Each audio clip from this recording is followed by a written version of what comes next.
What's going on, everybody? It's your boy C-Zar, and we are talking about OnxyCoin today, XCN. Hit that like button, you guys. Subscribe if you want to see more content like this, and let's get into it, okay? This is another kind of hand-holding video, right? I'm just here to hold your hand, to assure you that everything's fine. This is what we've been preparing for over the past few days, over the past week, right? You're down 8% today. The average coin is actually in the green today by about 2% or more even, right? So being down 8% while everything else is kind of moving up, or at least not moving down as much, can be a little disheartening. It can make you wonder if you're in the right project, right? You look at the top losers of the day, and this is one of them. Actually, I wonder if we can see that if we go 7-day or 24-hour period.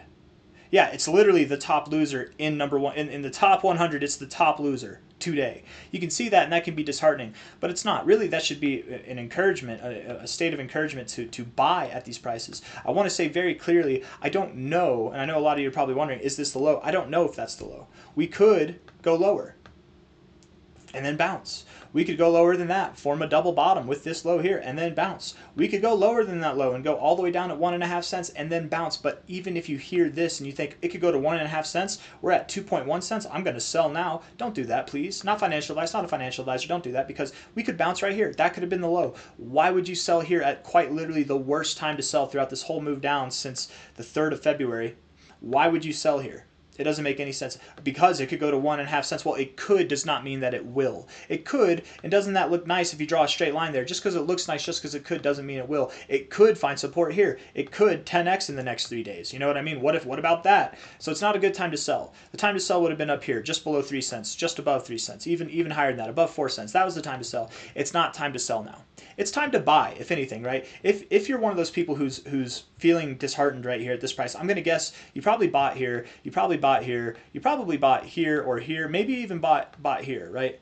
But just looking at this whole range, looking at it for what it is, where are the most ideal areas to buy? I would argue that we're at one right now. This was one, this was one. This was one back here, right? These were all ideal areas to buy.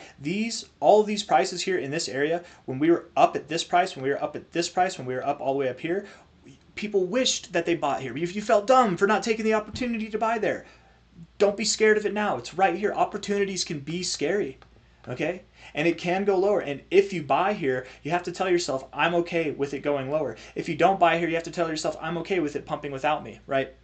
If neither of those sound okay, I mean, maybe you shouldn't be investing in crypto, but choose one. You got to choose one. If you want to invest in XCN and you're not invested, I think that you should put it, I mean, not financial advice, not a financial advisor, but I think you should just get in. Don't try to catch the absolute bottom, because maybe it comes, maybe it doesn't. But personally, if I had an expectation, I would say that this could be the low. It really could be the low, and I want to analyze that right now. It could go lower, but let's analyze that and make sense out of this being the low. First and foremost, we take this low here, put it to this high. You are just below the golden ratio. You're reaching for your 786, but you couldn't quite get there. It's not common to find support here, okay? It's actually more common to go right to your 786. So right there, we just made an argument to go lower. 2 cents, 1.95 cents, that is the target area technically. You don't have to hit these lines. These lines are just ideas. You don't have to find support, right? Did we find support on the 382? Yes, we did. But was it right on the 382? No, it wasn't. Did we find resistance at the 236? Yes, we did. But was it right at the 236? No, it wasn't. So it's not a perfect science. This could be considered as support on the 786. It really could be. Beyond that, you put a line right there. You're finding support on this wick. You're finding support at the base areas here for support. There's nothing really else to go off of. I suppose if we go way, way, way back. Let's see if it'll let us go way, way back. There's nothing here stopping us, so it's kind of an obscure area to find support. But relatively speaking, I mean, it's valid enough, I suppose, right? It's nothing too crazy. But based off the fibs, it wouldn't surprise me if we go lower. And based off of how XCN's been moving this whole time, it wouldn't surprise me if we went lower. Look at how volatile these candles were. We kept wicking to the upside, and then slowly we pulled back. We might have more to go. If we look at the 4-hour RSI, we're pretty low. To me, the RSI suggests two things. Either we have found the low, or we're very, very near finding the low, right? Connecting this line here, being oversold like we are, we're at the 22. That's a pretty low level in the 4-hour RSI, but we could go lower. We could, and that's fine. That's fine if we do. We could go all the way down to the 10. If the 4-hour RSI goes to the 10, you guys, we're probably going to drop below 2 cents. It's probably going to happen, okay? I'm not saying it's going to happen. I'm just saying the possibility is still there. Even on the 4-hour RSI, where it looks like it's coming to the end of its downtrend, absolutely it does, right? Any downtrend in the RSI or uptrend, they end in the overbought zone. They end in the oversold zone. So we're at the ending here, but that doesn't mean that it has has to end right now. There could be more to it. So let's look at the 1 hour and get a more conclusive look. Maybe you've got higher lows here. That could be some bullish divergence. Let's see here. I wouldn't call it bullish divergence. Yes, that low is higher than that low, so that is a lower low, and you have higher lows here. But this low in the middle, right, that's a higher low there, and here that was a lower low. So that was your bullish divergence. So this is not bullish divergence, okay? So we don't have that. There's no indication that you have to bounce yet. You hit the oversold zone, you're out of the oversold zone. So this would suggest actually over the hours to come that we'd move back up here. But if we reject these same areas, even if we get above and we reject the 60, the ball's back in the bear's court. If we get back into this oversold zone, we're seeing oversold readings time and time again. We're rejecting the overbought zone and not even getting into it. Likely that means we have lower to go. If anything, this 1 hour, it's not suggestive that we go lower. It's just definitely not suggestive that we're ready to go up yet. It still leaves, I'd say the ball is still in the bear's court. Right now, on a momentary basis, probably over the next 6 hours or maybe at least a couple hours, sure, I could see us bouncing, having a little bit of growth. Maybe we move back up to 2.4 cents. Maybe we move back up to 2.5 cents. But just because we do that does not mean that the low is in. What would it mean? What would we have to do for the low to be in for me to certify that it's in? It's the same price that it's been this whole time that I said over the past 2 days. 2.93 cents. You get, and at this point, I would say if you get a 1 hour period to close above there, actually not two, we need 2 1 hour periods to close above 2.93 cents. That will convince me that this is the higher low to this low here and that we're not going lower. Until then, we could go all the way back up here and reject. And if we do that, you guys, when we come back to this price, we are absolutely going lower than this low. So just because we go all the way up to 2.9 cents doesn't mean we're out of the woodworks. You need 2 1 hour closes or higher time frame closes above this red line at 2.93 cents. That's what would convince me that we're at the low. Until then, it's just a guessing game. It's just a guessing game. Until then, higher highs here, sure, but lower highs overall, right? It's not conclusive until we get above this 2.93 cents line, okay?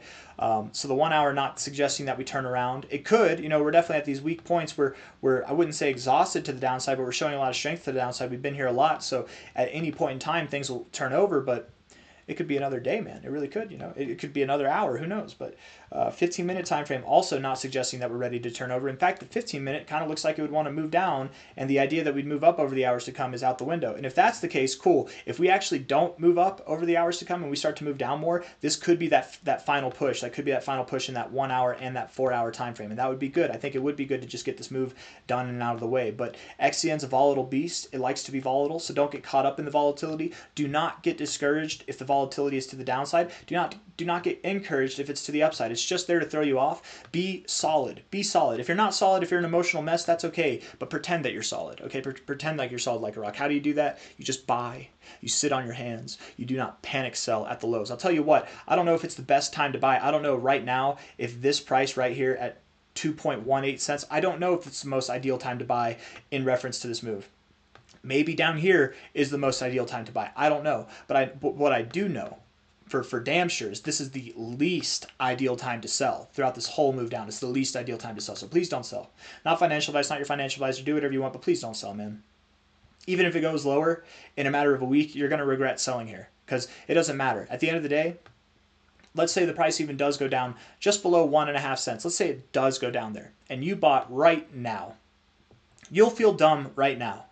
And then a week goes by and you're at new relative highs. You're not going to feel dumb anymore. You're going to be sitting at 5.5 cents telling people that you bought at 2.185 cents. And people are going to be like, how did you know to do that? You're so smart. You timed it so well. And in this little phase for like a half day, you're going to be thinking you're the dumbest investor in the planet. You know what I mean? Who cares? It's not worth it. It's not worth all those emotions. Just buy and hold, and if it goes lower and you can buy more, buy more. If that's not enough for you, if you're not convinced and you're looking at these charts and it suggests that it could go lower to you and that's your conclusion, base your trades off of that. My thoughts still are the same as they've been, and I will say this is a bit unorthodox to what my method is here, what I see, what I've seen in my experience. But oftentimes, when you get these peaks like this, you get a peak here for support, a peak here in the center, it's a little bit lower, and then another area of support here that's pretty tied up with this low.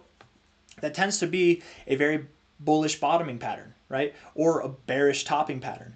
And I don't know what I think I called it the Trident of Truth at one point. I don't remember. I think that's a song by Death Die or Taint Stick. I don't know if you guys know who I'm talking about. Jason Ellis. If you know who I'm talking about, shout out to the Jason Ellis people out there. Anyways, it's a funny song, man.